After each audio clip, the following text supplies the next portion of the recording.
My name is Jade Mercer, and this is the story I never imagined I would have to tell. The story that dragged me out of the grave someone dug for me without a shovel. I'm not sharing this for sympathy. I'm sharing it because the moment you see a man you buried walk across the street like he's just picking up cold medicine, the truth stops being optional. It becomes a pulse under your skin. It becomes the only thing that keeps you upright.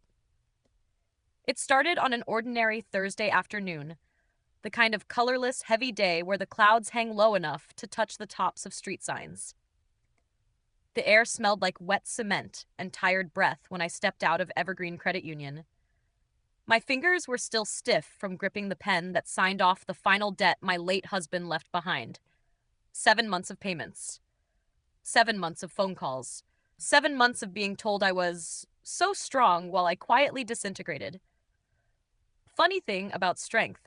Most people only admire it when it's quiet enough not to inconvenience them. I tucked the envelope of cleared debt against my chest and inhaled, expecting the first taste of relief. It didn't come. Instead, a thin thread of unease pulled at something deep inside me, like the air itself was holding back a truth too large to swallow. I told myself I was imagining it. Even then, I think some part of me already knew what I was about to see. Across the street, under the blinking sign of a small pharmacy, a man stood with his back half turned. Nothing dramatic. Nothing cinematic. Just a man in a gray jacket adjusting the strap of a messenger bag. But there was something about the tilt of his head, the subtle slouch of his shoulders, the way he shifted his weight from left to right. It was muscle memory I'd lived beside for years. My breath snagged in my chest like a thread caught on a nail. The man laughed. Not loud, just a short, reluctant sound, as if something amused him despite himself. That was how Aaron used to laugh when I told him something sarcastic, as if joy was something he wasn't quite comfortable showing. I blinked hard. The drizzle blurred the edges of my vision, turning the world into long streaks of gray. It couldn't be him. Aaron was gone. I stood beside his mother at the memorial. I watched her fold a program with shaking fingers. I held my own grief like a quiet animal against my ribs. I knew loss. I had lived in it. But then a woman walked up to him, younger than me, a soft, gentle face, a pale blue sweater soaking lightly in the rain. She touched his arm like she'd done it 100 times. And he, my husband, turned toward her with a smile I hadn't seen in years. Not a ghost. Not a trick of the light. Not a memory. Alive. His face tilted just enough for the gray afternoon to catch the thin scar along his jaw, the scar he got when he dropped a toolbox and ended up in the ER refusing stitches. A scar I kissed once. A scar I promised to love even when he hated it. The air around me thickened until it felt like breathing underwater. I didn't step closer. I didn't run. I didn't call his name. My body, traitor that it was, went still. Still like someone listening for the last crack before the door breaks. I pulled the hood of my jacket higher, shielding my face as if he could sense me across the street. My hand was so tight around the envelope that the paper bent like a crushed wing. The woman said something. He moved closer. His hand brushed her shoulder. She leaned into him. My husband leaned into her. A shock didn't hit me. It didn't need to. What hit was recognition. Cold, clean, merciless recognition. He wasn't dead. Someone wanted me to live like he was. Someone needed me to pay the price for a man who was still breathing. I reached into my pocket and felt the soft crumple of the letter his mother had sent me 3 weeks earlier. Once you finish paying what he owed, we can finally close this chapter. Don't make trouble. Back then, the sentence stung. Now it glowed with a new meaning. One I wished I hadn't understood. I looked at them for a long time, long enough to memorize the way he brushed raindrops from her forehead, long enough to feel something inside me cool into a steadiness that scared me with its clarity. Not rage, not heartbreak. Something quieter, something sharper, truth settling in my bones like a verdict. No tears came. I had spent them all on nights where I convinced myself I was mourning a man who loved me. All that was left now was awareness. Icy and absolute. I stepped back beneath the overhang of a bus stop, the world around me softened by rain and betrayal. The traffic lights blurred into smudges of red and gold. My reflection looked strange in the glass, as if I were the one who had come back from the dead. What I didn't know in that moment, what I couldn't know, was that seeing Aaron alive wasn't the end of the story. It was the opening shot, the crack before the collapse. The moment the truth reached out with cold fingers and tapped me on the shoulder, whispering, "Look again, dig deeper. You've only seen the first lie." And I would. I would dig until my nails broke. Because you don't survive being buried unless you learn how to claw your way back out. And I was done being the one left under the dirt. I didn't go home right away. I walked. Not with purpose, just with movement. Like if my feet stopped, the truth would catch up to me too fast and snap something vital inside me. The rain softened into a thin mist that clung to my hair and jacket, turning everything metallic and slippery. Cars hissed past, their headlights cutting long streaks across the pavement. Every sound felt louder than it should. The buzz of a neon sign, the whir of a passing bike, the soft clatter of wet leaves skipping across sidewalk cracks. My mind kept circling the same question. How long? How long had Aaron been alive? How long had his mother known?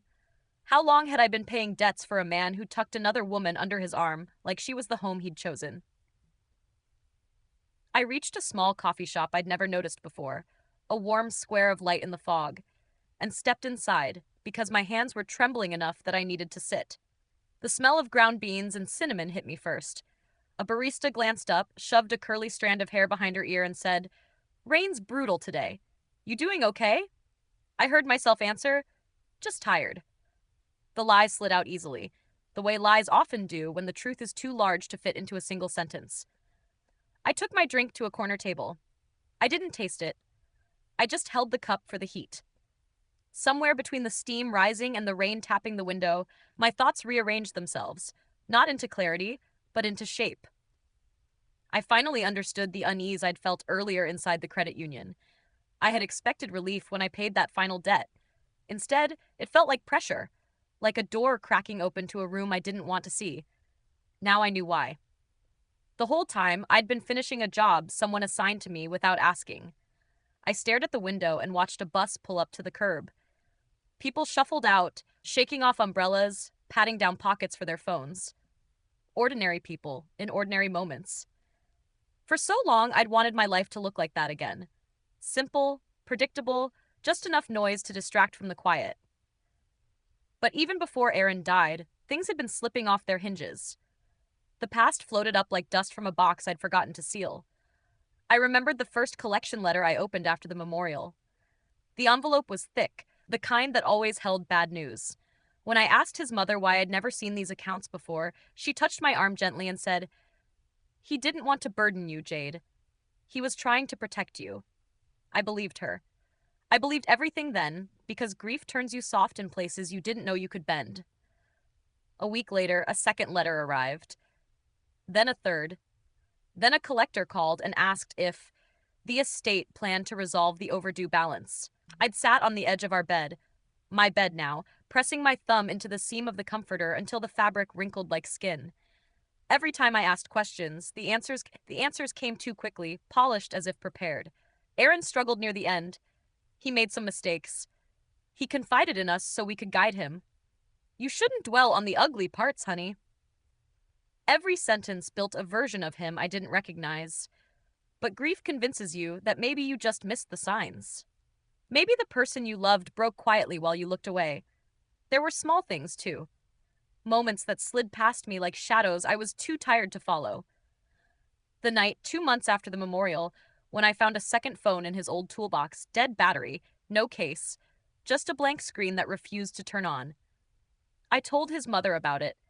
She took the phone from my hands with a soft cluck of her tongue and said, "Sweetheart, let it go. You're holding too tightly." Then she pocketed it. I let her. Now, sitting in that coffee shop with rain dripping off the roof in soft, steady rhythms, the memory burned hotter than the drink in my hand. Another memory pushed through. A week before the accident, Aaron had come home with mud on his jeans and a nervous edge under his voice. He dropped his keys twice. When I asked where he'd been, he said a coworker needed help moving a couch. He didn't make eye contact. I didn't know it then, but that was the night I lost him. The night he began slipping into a life he never intended to share with me. And now here he was, very much alive, standing under the glow of a pharmacy sign with a woman who looked at him the way I once did, like her whole world narrowed to the shape of his shoulders. The coffee cooled between my palms. A dull ache spread across my chest, not sharp enough to ruin me, but heavy enough to anchor me to the moment. I closed my eyes and forced my breath to steady. I knew better than to move fast. Fast reactions were for people who still believed they could fix something by confronting it. I wasn't that person anymore. I'd learned the hard way that some truths require quiet, precision, patience. When I opened my eyes again, I caught my reflection in the window, a faint outline softened by condensation. I looked older than I expected. Not in years, but in something deeper, something stripped down and sober. It was the face of someone who had been holding a story she didn't know the ending to. Until now. The bus pulled away. Rain streaked across the glass. The world kept moving, and somewhere across town, Aaron was breathing air he wasn't supposed to have. I took one last sip of my cold coffee, stood, and tucked the emptied debt envelope deeper into my jacket, like evidence I wasn't ready to show anyone. Not yet. But I would. Because what I saw outside that credit union wasn't just a mistake or a misunderstanding. It was the beginning of a truth, large enough to rewrite everything I thought I survived. And part of me, quiet, steady, unshaken for the first time in months, knew I wasn't done following it. I walked home that evening with the kind of steady quiet a person gets right before they open a door they already know won't lead where they expect. The city lights blurred through the mist, every reflection stretching thin across puddles like pieces of a truth I was finally ready to see. By the time I reached my apartment, my clothes were damp, my hair stuck to my cheeks, and something inside me had settled into an eerie, almost fragile calm. It wasn't acceptance. It was recognition. Like the past had finally stepped out of the shadows and sat down in front of me, waiting to be named. My apartment was cold when I pushed the door open. Not physically cold, but hollow in a way that made my ribs ache. I turned on the lamp. Warm light spilled across the worn carpet, the corner bookshelf, the framed photo of Aaron and me at a 4th of July picnic 3 years ago. His arm around my shoulders, my head tilted against his chest. A smile that looked real in the moment, but now felt like a photograph of someone else's life entirely.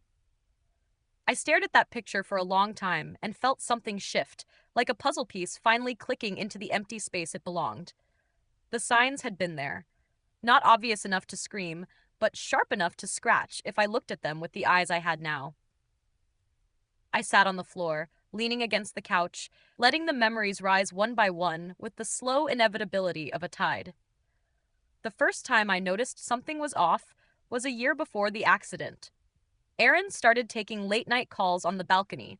He said they were work calls, even though he worked in logistics and rarely handled anything urgent enough to need whispered conversations after midnight.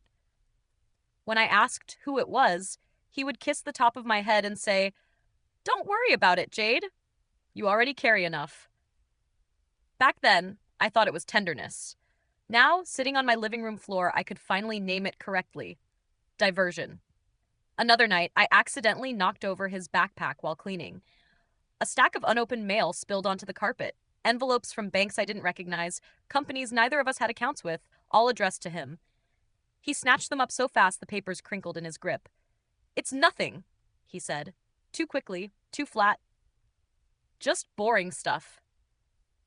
That night he slept facing the wall. 2 months later, his mother pulled me aside after a family dinner, her hand cool on my shoulder. "Aaron's going through a difficult time," she whispered. "He doesn't want to worry you. Just be patient with him." She gave me a look that felt like a pat on the head, like I was a child who couldn't possibly understand the weight of adult problems. I believed her. I believed all of them. Because love makes you loyal to the wrong version of a person long after that version stops existing. It wasn't just the secrecy. It was the distance. Aaron stopped leaving his receipts on the counter the way he always did. He changed the password on our shared tablet. He started forgetting small things, birthdays, conversations, promises, then apologizing with the kind of charm he'd relied on his whole life. "I'm tired, Jade," he would say, brushing his hand down his face like the whole world was wearing him thin. "I'm not myself. I'll fix it." And like a fool wrapped in devotion, I said okay. Then came the day his sister called me out of nowhere. Her voice was tight, rushed. Have you talked to Aaron? I've been trying to reach him. I said no, confused. She muttered something about him withdrawing again before quickly ending the call. An hour later, Aaron walked through the door with a grocery bag and a story about traffic that didn't match the weather outside. I wanted to question everything, but I didn't. I didn't want to be the wife who doubted her husband, the one who looked for cracks where she'd promised to build a home. That night, while he showered, I scrolled through our shared bank account and saw two withdrawals I didn't recognize. Cash pulled from an ATM across town, near a neighborhood he never had reason to visit. When I asked him about it, he wrapped his arms around me and said, "Jade, I'm handling things. Trust me." It was such a simple sentence. 3 words, trust me. Both a plea and a warning. I gave him what he asked for, and for months I thought the quiet between us was temporary, something we'd grow out of. Until the accident call came. Or what I thought was an accident call. His mother was the one who told me. Her voice cracked in all the right places. She said she didn't have the strength to handle the paperwork, so I needed to take care of it. She said she couldn't bear to see the wrecked vehicle, so I needed to sign the release forms. She said she trusted me to do what Aaron would have wanted. And like a dutiful daughter-in-law, I did. Now, looking back, it all felt rehearsed. Too smooth, too controlled, too perfectly timed. As I sat in my dim apartment, watching shadows stretch across the carpet, a realization settled over me with a weight that felt both electrifying and terrifying. Aaron didn't vanish. He transitioned, from my life into someone else's, from one story into another. And his family didn't just know. They helped stitch the narrative that kept me blind. I leaned my head back against the couch, feeling the quiet press against my ears. I didn't cry, I didn't tremble, I didn't rage. Instead, a clear, steady thought rose in me like a calm tide. If there were this many cracks in the past, the truth beneath must be bigger than all of them. And I was done pretending not to see what was right in front of me. I didn't know where the trail would lead me next. But for the first time in 7 months, I wasn't afraid of the dark. I was ready to follow it. The next morning, I woke before the sun. Not because I slept well, I didn't, but because my mind wouldn't stop arranging the pieces of my life into shapes that finally made sense. The apartment was silent, the kind of silence that feels like it's listening. I stood at the window and watched the sky lighten from charcoal to pale gray, the first hint of color pressing against the horizon. It was a new day, but nothing about it felt new. It felt like a continuation of a story I hadn't realized I'd been living in. I made myself coffee, though I barely tasted it, my hands wrapped around the cup out of habit, not comfort. As I stared at the steam, a thought rose slowly, dangerously. If Aaron had been alive all this time, then there had to be a trail, a pattern, a place where he hid the pieces of the life he didn't want me to see. And that trail had to start somewhere familiar. Somewhere he assumed I'd never question. His mother's house. She lived 15 minutes away in a quiet neighborhood with manicured lawns and neighbors who waved from their porches. It was the kind of place where suspicion didn't belong, which made it the perfect place to hide something. I arrived just after 9. Her car wasn't in the driveway, which meant her Thursday morning volunteer shift was keeping her across town until noon. I had 3 hours. The key she'd given me after the memorial still fit. The lock clicked softly, like even the house knew this wasn't a visit. It was an intrusion into truth. The living room smelled faintly of lemon polish, the curtains drawn halfway to let in muted light. Everything looked exactly the same as it had the day after the memorial, when she served tea and told me I was the strongest person she knew. I stood there for a long moment, remembering how much I wanted to believe her. Then I walked deeper into the house. I moved quietly, not out of fear of being caught, but because something about the space demanded it, like every wall was holding its breath. I went first to the hallway where family photos lined the walls. Weddings, graduations, birthdays, all the curated moments families like hers used to prove they were whole. My eyes landed on a picture from our wedding. I remembered that day with a softness I no longer trusted. In the photo, Aaron was smiling at me, but now that I looked again, I saw the distance in his eyes, the slight tilt of his body angled not toward me but away, like even then he was bracing himself for escape. I kept moving. His old bedroom, preserved exactly as it had been from his childhood, was immaculate. Posters, trophies, a neatly made bed, nothing out of place. Too neat, too perfect. Perfection is always suspicious when it comes from people who hide things. I opened drawers, closets, searched under the bed. Nothing. Not even dust. I was about to leave when I noticed something small, barely visible near the edge of the bookshelf. A faint mark on the carpet, almost invisible unless you were looking for it. A square indentation, like something heavy had once sat there. Something recently moved. My pulse tightened. I pressed my fingers along the baseboard until they caught on a tiny latch, a hidden panel, disguised with the same paint as the wall. It opened with a soft click. Inside was a narrow compartment, and inside that, a stack of envelopes bound with a rubber band, all addressed to Aaron, all with postmarks dated after his death. My breath stilled. I took them out one by one. Not bills, not warnings, letters, handwritten, from the woman I saw him with. Her name signed neatly at the bottom of each page, Emily. The contents made my stomach hollow. She wrote about the apartment they would share soon, the new start, the relief that his family was helping keep things quiet until everything settled, the promise that once the paperwork situation was over, he could finally live freely. With her. And then I found the envelope that froze me completely. This one wasn't from Emily. It was from his mother. Short, direct, written in the same elegant handwriting she used on Christmas cards. Everything is going according to plan. Once Jade finishes resolving the accounts, you can return. Do not contact anyone, especially her. Stay invisible, for all our sakes. My hands shook. For all our sakes. The words echoed in my head, sharp and cold. She wasn't just aware. She orchestrated it. She let me carry the weight of debts her son created. She let me drown quietly while she protected the life he built behind my back. I closed my eyes for a moment, letting the information settle, not gently, but with the force of a truth I couldn't unlearn. I wasn't just grieving a lie. I was funding it. I heard a noise outside, a car door, distant but too close. I slipped the letters into my jacket, closed the panel, and moved back through the house with the same quiet precision I entered. When I stepped outside, the air felt sharper, like the world had tilted a few degrees. I walked toward my car, each step steady, controlled. No shaking hands, no tears. Not anymore. Because now I had proof. And proof was heavier than grief. Proof didn't stay silent. I sat in the driver's seat and stared ahead, the letters burning against my ribs like a second heartbeat. The truth wasn't just a crack anymore. It was a fault line running straight through the life they tried to bury me in. And it wasn't done breaking open. Not even close. I didn't drive home right away. I sat in my car with the engine off, the letters pressed against my chest inside my jacket, feeling their weight pulse with every breath. It was the strange kind of stillness people describe right before a storm touches down. Not loud, not chaotic, just the quiet awareness that something irreversible is about to split open. I wasn't scared.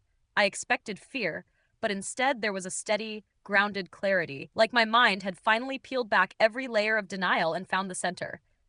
The truth didn't shake me anymore. It steadied me. I knew what I had to do next. Not confront, not accuse, not chase. Just watch. Let them reveal themselves. People always do.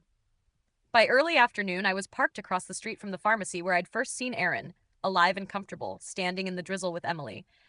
I didn't know if they'd return today, but instinct told me this was their spot, their routine. The place where their secret didn't feel dangerous. A quiet, forgettable strip mall, the kind where no one pays attention to anyone else. I waited with the windows cracked, listening to the hum of passing traffic, watching the clouds slip across the sky like slow-moving tides. And then, around 3:15, I saw him. Aaron stepped out from the side alley, a to-go cup in his hand, adjusting the hood of his jacket. He looked relaxed, lighter than I had seen him in years. His shoulders weren't tense, his jaw wasn't clenched. This was a man living a life not burdened by debt collectors or guilt or a wife. A man whose freedom had been paid for by someone else, me. A minute later, Emily walked out behind him, laughing softly as she nudged his arm. He brushed a raindrop off her cheek with a gesture so intimate it gave me the same hollow feeling I had standing in the credit union. My breath didn't hitch this time. My pulse didn't spike. I simply watched. observed, collected details like evidence in a case no one else knew existed. He held her hand as they crossed the parking lot. He unlocked a car I'd never seen before, a silver sedan with out-of-state plates. He opened the passenger door for her, something he hadn't done for me since the first year of our marriage.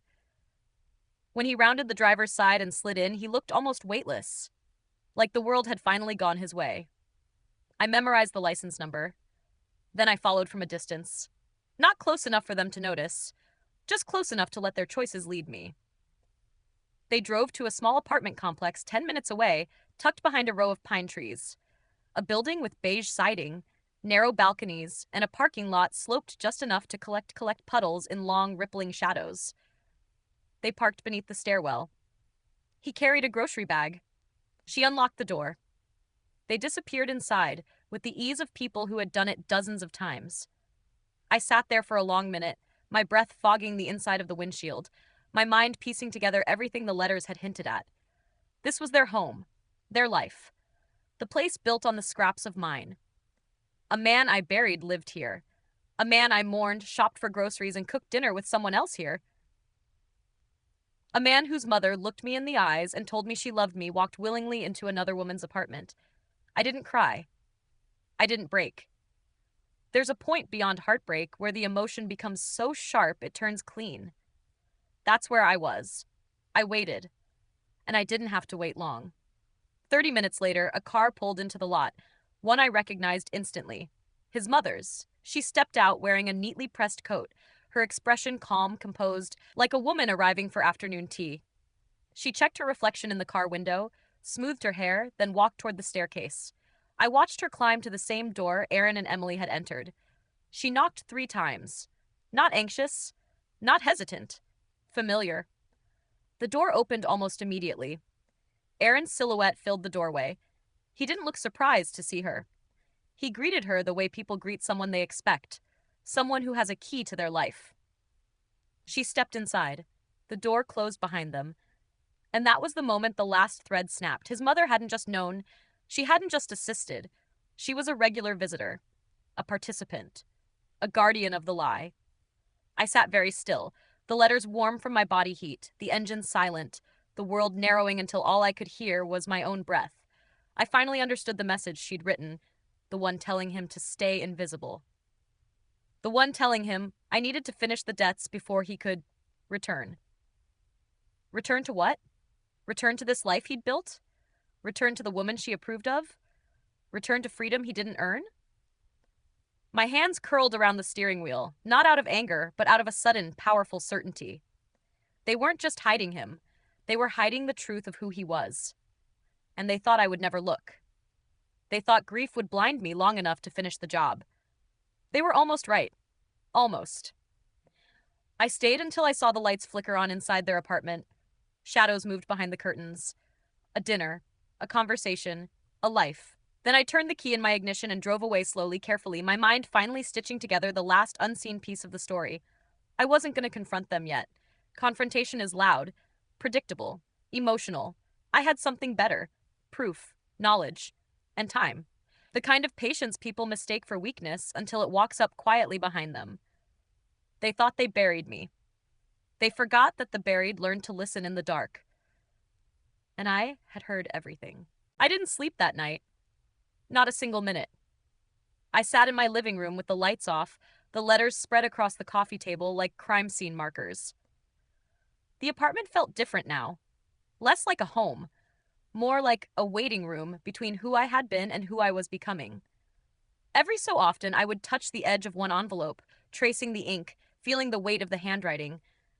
It didn't hurt the way I expected. The pain had shifted into something sharper, something cleaner. Not rage, not heartbreak. Awareness. A kind of awakening that made every breath feel deliberate. By dawn, I knew what I had to do. Not revenge. Not confrontation. Those things belonged to people who wanted chaos or closure. What I wanted was something colder, simpler. Truth, delivered so quietly that it would echo louder than any shouting ever could. I gathered the letters, slipped them into a single manila envelope, and sealed it shut. Then I wrote one word across the front in steady handwriting. Aaron. Noon felt like the right time.